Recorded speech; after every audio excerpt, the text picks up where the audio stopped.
Kayak ba'diyah qobliyah, nggak wajib. Tapi kalau kita lagi punya hajat, wajib. Bedanya apa Pak Haji kalau orang sholat ba'diyah qobliyah sama nggak sholat ba'diyah qobliyah? Beda. Orang yang sholat ba'diyah qobliyah, motornya pasti tunai, mobilnya pasti tunai, rumahnya pasti tunai. Kalau kita punya pasangan hidup, pasti tunai. Tapi kalau kita ba'diyah qobliyah nggak dikerjain, motor cicilan, mobil cicilan, rumah cicilan. Ini yang repot nih, pasangan hidup cicilan. Kok pasangan hidup cicilan? Orang masuk milih sendiri atau? Milih sendiri. Oh, oke. Udah berapa lama? Udah ini sudah ada 3 tahun. Ya, 2 tahun lebih lah. Sebelumnya apa? Sebelum minimarket itu? Saya ikut kegiatan proyek pengadaan barang dari pemerintah. Oh iya, udah nggak dilanjutin lagi? Kenapa? Proyek pengadaan barang udah nggak dilanjutin lagi? Sudah tetap sekarang cuman yang biasanya itu kegiatannya di provinsi, cuman 1 tahun ini sudah berkurang, tidak ada, sudah tidak ada 2 tahun ini. Oh. Kemudian makanya saya buka minimarket itu. Iya. Kemudian saya ikut kegiatan di kabupaten itu. Bidangnya apa? Pengadaan barang juga. Oh masih Pengadaan barang. Cuman ini ada kendala. Jadi mulai bulan Agustus kemarin. Kendalanya apa? Kendalanya itu ada sesuatu yang mungkin akhirnya kami tidak dipakai. Oh. Jadi ini yang tahu RDAY Bapak dulu atau Ibu dulu atau dua-duanya udah tahu? Ini RDAY. Saya dulu. Oh Bapak. Ya. Setelah itu Ibu. Oh iya. Itu. Jadi sekarang nih maksain dari mana? Bojonegoro, mana? Probolinggo. Ya. Nah maksain dari Probolinggo. Jadi apa maksain hajatnya Ibu? Saya hajat ini lunas hutang gitu. Hutangnya berapa? Kalau dihitung sekitar 2M, 2,5M. Jaminannya apa? Jaminan ya rumah dan tanah. Sertifikat rumah, ya tanah gitu Pak Haji. Jadi tiap bulannya susah bayar bunga. Dulu buat apa tuh minjem duit 2 miliar? Ya nggak langsung buat 2 apa? miliar. Oh bertahap. Nggak langsung 2 miliar, ya bertahap gitu. Oh bertahap. Ya. Terus? Ya susah bayar bunganya tiap bulan itu Pak Haji. Oke. Gitu. Jadi kalau boleh tahu dulu utangnya buat apa dulu 2 miliar? Kalau boleh tahu dulu. Walaupun minjemnya sedikit top up, dikit lagi top up. Buat apa kalau boleh tahu dulu awal-awalnya? Kalau masih ingat. Buat modal usaha, atau buat sembako, atau buat pengadaan barang, atau buat apa, atau buat renovasi rumah, atau buat nyokolain anak. Kalau boleh tahu buat apa? Ya macam-macam ya, termasuk nyekolahin anak. Ya kadang-kadang mungkin ada kurang untungnya di dalam pekerjaan gitu. Bos, lo Islam dari lahir apa udah gede Islam? Islamnya ya dari lahir lah. Bos dulu tahu gak kalau misalkan minjem duit di bank tuh riba? Tahu. Kenapa masih dipraktekin juga? Terpaksa Pak Haji. Oh jangan. Nanti kalau riba tuh, kalau ibu nanti meraktekin riba, ya. Itu seperti berzina sama bapak kandung. Kalau bapak berzina sama ibu kandung. Begitu juga utang. Utang kalau nggak bisa lunas, seperti itu juga. Seperti berzina juga. Tuh hukumannya begitu. Dan orang yang punya hutang kalau nggak bisa bayar, dia tidak akan mencium baunya surga. Ngeri sedap. Ngeri sedap. Dan tapi ini karena udah populer seluruh dunia, seluruh Indonesia, jadi semuanya udah begitu. Tapi nggak apa-apa, maunya kita kan. Nah karena kita sekarang udah tahu, paksa bos kalau bisa lunas. Gimana caranya Pak Haji? 10, jangan dilanggar. Bangun jam 00 wajib, senyum, mandi pakai pandan 9 lembar, tahajud, baca Quran 12 juz, sedekah subuh nggak boleh bolong, sedekah Jumat barokah nggak boleh bolong, sholat ba'diyah qobliyah nggak boleh bolong, sholat taubat nggak boleh bolong. Tuh yang tadi di kertas tuh sifat 18 nggak boleh ada.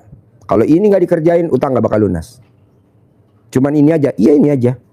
Tapi saya nggak bisa Pak Haji semuanya. Yang mana yang bisa? Tapi harus mulainya dari jam 00. Jadi namanya nyolong waktu, nyolong star. Bisa gak Pak Haji baca Quran habis maghrib? Nggak boleh. Boleh gak Pak Haji baca Quran habis sholat subuh? Nggak boleh. Harus jam 00. Kalau enggak, utangnya nggak bakal lunas. Kalau nggak lunas, nggak nyium baunya surga. Percuma Bapak hidup sama Ibu, udah hidup, Udah susah, matinya susah.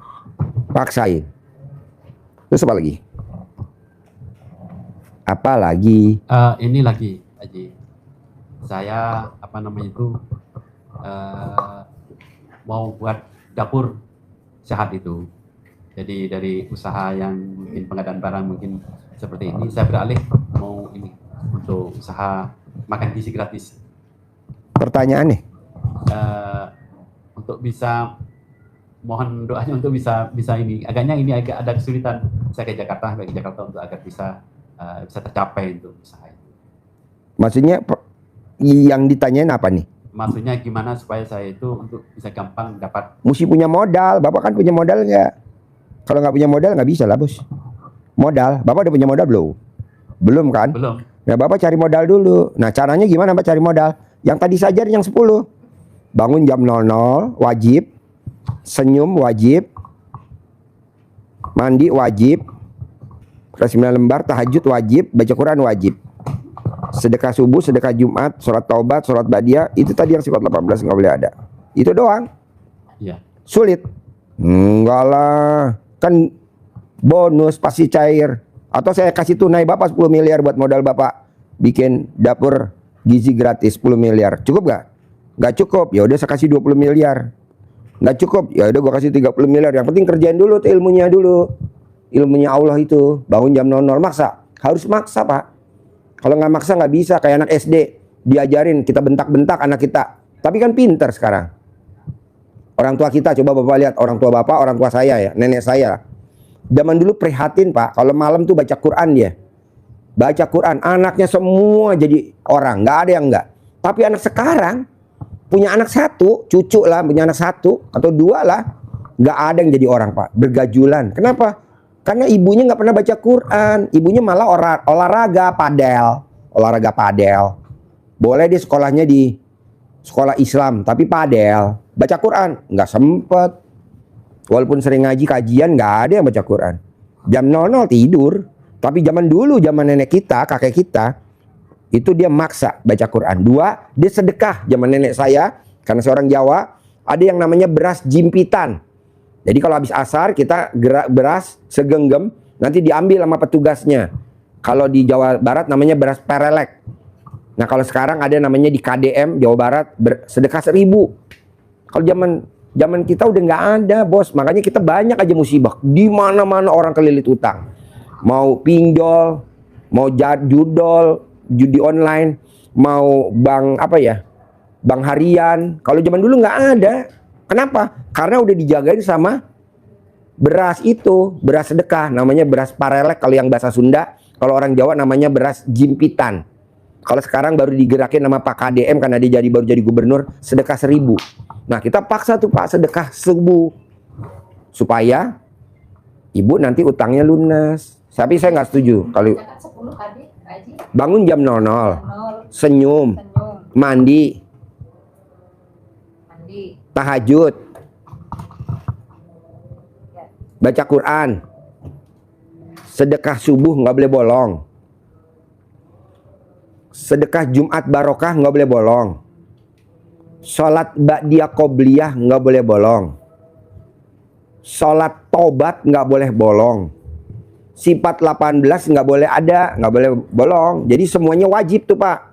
Bangun jam 00 wajib, senyum wajib, mandi wajib, tahajud wajib, baca Quran wajib, sedekah subuh wajib, sedekah Jumat barokah wajib, sholat ba'diyah qobliyah wajib, sholat taubat wajib, 18 wajib. Pak Haji kenapa sih diwajibin? Karena kita lagi punya hajat. Kalau nggak hajat mah ngapain wajib? Kayak ba'diyah qobliyah nggak wajib. Tapi kalau kita lagi punya hajat wajib. Bedanya apa Pak Haji kalau orang sholat ba'diyah qobliyah sama nggak sholat ba'diyah qobliyah? Beda. Orang yang sholat ba'diyah qobliyah motornya pasti tunai, mobilnya pasti tunai, rumahnya pasti tunai. Kalau kita punya pasangan hidup pasti tunai. Tapi kalau kita ba'diyah qobliyah nggak dikerjain, motor cicilan, mobil cicilan, rumah cicilan. Ini yang repot nih, pasangan hidup cicilan. Kok pasangan hidup cicilan? Pasangan hidup cicilan tuh pada saat kita pulang diinterogasi sama pasangan hidup. Kalau ibu pulang ditanya sama bapak, dari mana, tadi ketemu siapa, tadi gimana. Kalau bapak pulang ditanya sama ibu, tadi dari mana pak? Tadi sama siapa pak? Tadi gimana? Nah, itu namanya pasangan hidup cicilan. Pengen tahu, kepo, pasangan hidup kepo. Nah, jangan. Jadi gimana dong Pak Haji? Ya tadi, sholat ba'diyah qobliyah jangan bolong. Coba ibu lihat deh. Hampir semua masyarakat di Indonesia, sholat ba'diyah qobliyahnya pada bolong. Kebanyakan wajibnya aja. Dan ibu bisa lihat, hampir masyarakat Indonesia, rumahnya semuanya nyicil. Ya nggak nyicil pun jadi nyicil. Sertifikat lah disekolahin. Kedua, rumahnya kecil-kecil. Tipe 21, tipe 36, tipe 45, tipe 50. Kecil-kecil. Nih yang repot lagi nih. Tembok sama tembok tetangga dempet. Emang ada rumah tembok sama tembok dempet? Ya nggak ada lah. Namanya rumah ya jauh-jauhan dong. Karena kecilnya. Karena dia sholat ba'diyah qobliyah nggak pernah dikerjain. Nggak boleh. Sholat ba'diyah qobliyah wajib. Ibarat burung tuh sayap. Nah karena bapak udah tahu ilmunya saya, ilmu RDAY, coba pak praktekin. Jadi nggak usah anak. Nggak usah. Saya juga gitu. Saya aja anak ntar aja biarin. Terima beres lah dia. Nanti kalau dia tanya, kok papa begini-begini? Karena papa meraktek ilmu ini, akhirnya anak ngikut. Daripada disuruh, kamu mesti bangun jam 00. Enak-enaknya waktunya tidur, kata dia gitu. Oh ya udah kita aja deh. Jadi paksain bu, bangun jam 00. Jadi orang dulu, neneknya ibu, nenek bapak, atau nenek saya, atau neneknya, itu bangun sebelum azan subuh. Bangun sebelum azan subuh.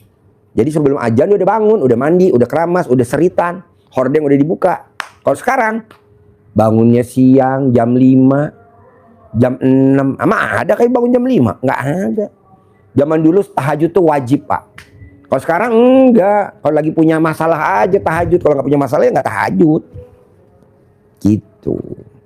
Saran saya pak, mendingan bapak bikin usaha yang jangan program pemerintah. Jadi yang langgeng aja. Nanti bapak udah bangun, udah mahal-mahal. Nanti kalau ganti pemerintahan, ganti kebijaksanaan. Bapak ingat gak zamannya Presiden Soeharto dulu ada Petrus? Tahu gak Petrus? Ya. Penembak misterius. Siapa tuh yang ditembak misterius? Orang yang bertato. Sekarang malah tato tren. Perempuan cantik ditato teteknya, dadanya, di punggungnya. Ya betul? Ganti pemerintahan, ganti pak. Dulu zamannya Sudomo. Ada Kamtip ya. Sekarang ada gak? Nggak ada. Udah nggak ada. Jadi maksud saya, itu kan program pemerintah. Apa nanti ada? Kalau nggak ada nanti bapak udah investasi mahal-mahal gimana? Udahlah, yang langgeng aja. Apa tuh? Kos-kosan. Bikin di kampus. Kos-kosan di dekat perkantoran. Saya kan nggak punya uang Pak Haji. Lah itu tadi praktekin ilmunya RDAY itu. Kan cair 10 miliar. Nah nanti bapak bikin kos-kosan di kantor. Segitiga Emas, Kuningan, atau di mana? Atau di mana di Sunter yang ada pabrik, Honda, atau di mana Sumur Batu. Saya setuju tuh, mau pemerintahan apapun pasti laku. Ngerinya. Tapi itu semua keputusan ada sama bapak. Saran saya bikin kos-kosan. Kampus di IPB bikin kos-kosan. Kan itu langgeng pak. Mau pemerintahan siapapun kan kampus tetap berdiri kan. Nah kalau program pemerintah itu ngerinya kalau pemerintah baru lagi nanti dirubah. Contohnya apa? Zaman dulu kita kecil itu namanya Departemen Tenaga Kerja. Sekarang nggak ada departemen, adanya kementerian. Ya betul. Dulu adanya Departemen Sosial. Ada lagi presiden siapa? Departemennya dibubarin. Nggak ada ya. Bukan ada Departemen Sosial. Nggak ada terus bubar. Sekarang ada lagi ya. Ya. Dulu ada Menteri Penerangan. Sekarang nggak ada. Namanya nggak tahu tuh namanya menteri apaan. Gue juga nggak tahu.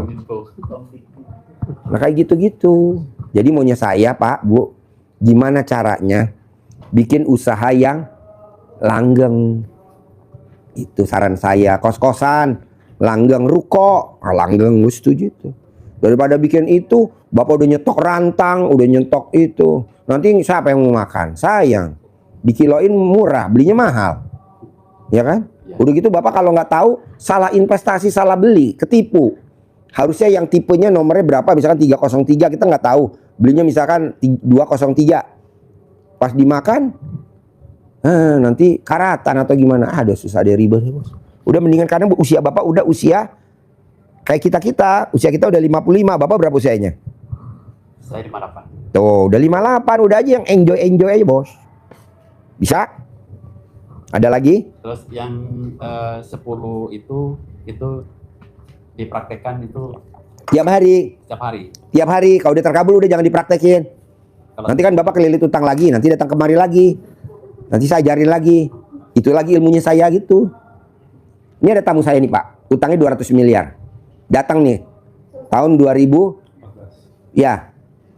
Udah terkabul hilang. Sekarang datang lagi nih, kelilit utang 300 miliar. Saya bilang antri bos. Udah lunas, kan udah hilang. Biasa kalau tamu RDI kalau udah terkabul kabur. Ya kabur, nanti datang lagi kalau dia bermasalah. Nggak apa-apa. Tapi antri bos, gue bilang. Kirain nggak antri kayak dulu. Ya sekarang antri bos, yang sedekah. Dia maunya privat begini, nggak bisa kalau privat begini mas sedekahnya 10 juta. Kalau berame-rame 2 juta. Kalau yang di hotel, kayak dulu di hotel, ya 100 juta lah gue bilang. Kita eksklusif, tapi kan pasti terkabul. Iya utang gue sekarang 300 miliar. Alhamdulillah. Saya kalau nggak utang lo nggak datang tahu. berarti punya saya kecil Pak Haji. Ya recehan bos, sebenarnya gue tadi nggak mau. Gue bilang ngapain nerima yang kecil-kecil, ngajarin juga sama. Ini yang gede-gede, udah jelas. Terus apa lagi bos? Bebas mau nanya apa? Nanti nanya lagi boleh ya? Yuk kasih mic-nya mana?